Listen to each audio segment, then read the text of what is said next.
Bonjour tout le monde et bienvenue dans le terrier du Bitcoin, je suis Roxy et aujourd'hui je vais vous donner mon deuxième plus grand conseil si vous devez commencer dans Bitcoin.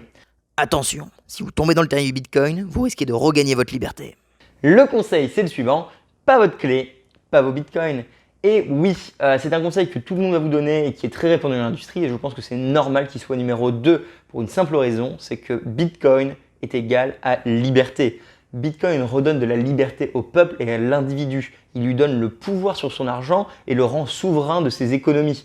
Et pour faire ça, il faut détenir sa clé privée. Alors une clé privée, on en a vu dans beaucoup de mes vidéos, c'est donc une liste de 24 mots qu'on écrit quand on initialise un portefeuille. Et grâce à cette clé privée, on a accès à l'argent. Donc il faut le penser, une clé privée égale vos bitcoins. Aussi simple que ça. On vous vole la clé privée, on vous vole vos bitcoins. C'est ce qui représente en fait la transition entre le digital et le physique.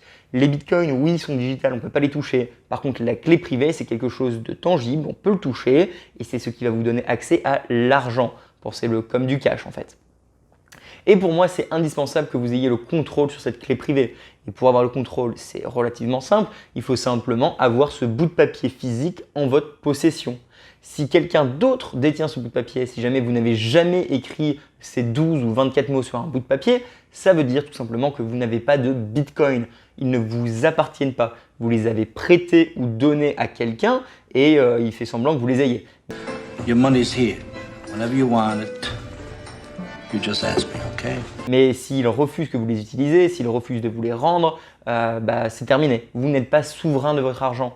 Et je vois vraiment Bitcoin comme une arme de la liberté personnellement, pour le peuple, pour tout le monde. Et du coup, si vous n'êtes pas propriétaire de vos Bitcoins, ça n'a aucun intérêt. Si vous laissez vos Bitcoins dans une banque, et donc un échange custodial ou un custodial wallet, donc un portefeuille en fait détenu par quelqu'un d'autre, au final, vous avez simplement répliqué les mêmes erreurs de l'ancien système financier qui est de laisser son argent dans une banque.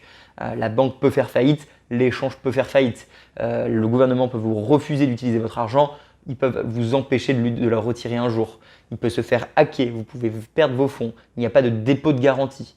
Tous les mêmes problèmes qu'on connaît aujourd'hui avec notre système financier sont réplicables avec Bitcoin. Et pour que ça ne soit pas le cas, il faut prendre contrôle de sa clé privée. Et je comprends que c'est quelque chose qui peut être agaçant pour beaucoup d'entre vous, simplement parce que c'est une nouvelle chose à apprendre, c'est une nouvelle pratique à mettre en place et c'est également des risques. Parce qu'en effet, toute responsabilité vient avec des risques et donc forcément, si vous êtes responsable de votre argent, vous êtes responsable de votre argent. Vous faites une erreur, vous la perdez. Alors moi, dans tout mon travail aujourd'hui est de vous apprendre comment bien gérer cette clé privée. Donc si vous avez envie d'apprendre, il y a tout un cours dans la description pour bien le faire correctement. Mais c'est pour moi la chose la plus fondamentale de Bitcoin. Et je pense que d'ailleurs, si je peux me permettre, la plus grande raison pourquoi Bitcoin ne pourrait pas réussir dans le futur, et donc pourquoi Bitcoin serait un échec dans le futur, je pense que c'est à cause de la centralisation des Bitcoins à travers des grosses banques et des custodiales. C'est pour ça que je pense vraiment que si tout le monde reprend le contrôle de sa clé privée, ça rendrait tout notre combat de liberté tellement plus simple. Voilà. C'est un petit peu mon point de vue là-dessus. Mais voilà, donc deuxième conseil, reprenez le contrôle de votre clé privée. Allez-y, on a déjà vu un tutoriel sur Samurai où je vous ai expliqué comment gérer la clé privée. On est en train de voir en ce moment même un tutoriel sur Trésor où je suis en train de vous expliquer comment reprendre le contrôle sur cette clé privée.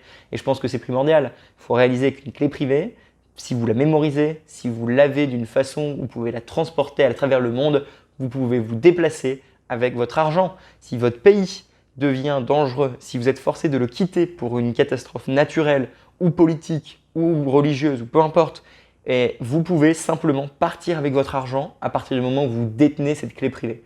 Et je pense que ça, c'est extrêmement puissant pour l'avenir où, on le sait tous, il y aura de plus en plus de flux migratoires, peu importe les raisons. Et si l'argent ne circule pas avec l'être humain au moment où il y aura ces flux migratoires, ça va être extrêmement compliqué de s'en sortir sans passer par des extrêmes. Et je suis contre l'extrémisme, peu importe le côté, parce que ça mène à pas mal d'inégalités, comme vous pouvez vous en douter. Du coup, reprenez le contrôle de votre clé USB, de votre clé privée, excusez-moi, et comme ça, il n'y aura pas ce genre de soucis. Allez, salut! Tout le monde doit devoir faire un choix dans le futur. Adopter Bitcoin ou l'ignorer? Ça va être lequel le vôtre?